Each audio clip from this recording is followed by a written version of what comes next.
Hi, my name's Stuart from the Sussex Business School, and in this video I'd like to talk to you about how to overcome imposter syndrome as a manager. So the first thing, what is it? Imposter syndrome is when you feel that your capability doesn't match the expectation of those that are around you, and those that are around you can be either internal or external stakeholders.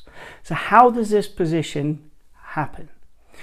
Couple of things, couple of scenarios where this would take place is one, that you've been given promotion into a new role, and that new role is that stretch past you, or you feel it is.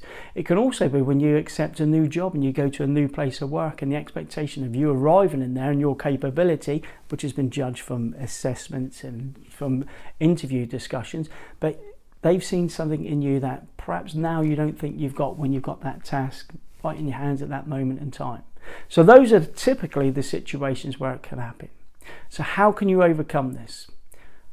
One thing you can do is you can write down where the challenges lie, write down where your skill set is, and then plot a route to overcome this situation. And it is a negative situation. It can be quite stressful. So there's one of the things you can do.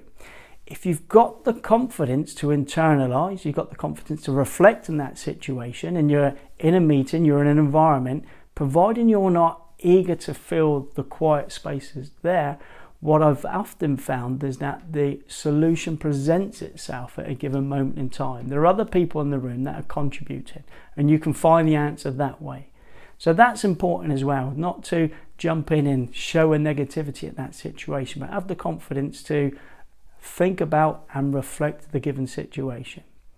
The last thing I think you can do, which is the most effective, is to speak to a mentor. Now, a mentor will break down what the challenges are with you, probably had it himself or herself previously, so they can actually support you in overcoming this situation. They will recognize your skills, they recognize the skills that you've got to be able to overcome this, and then they can plot the route with you to help you overcome the situation, because an imposter syndrome can be quite stressful. It can be quite limiting because the stress that's put on top of you at that moment in time.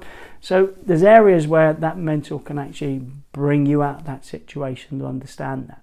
It may be simply because you're a perfectionist. When you go into a new role, is perfection an expectation of you? Is it an expectation of other people? Invariably it isn't of other people, and it's something that you internalize.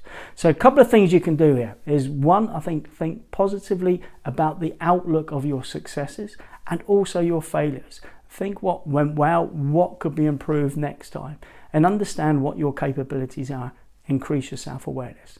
Thanks for watching.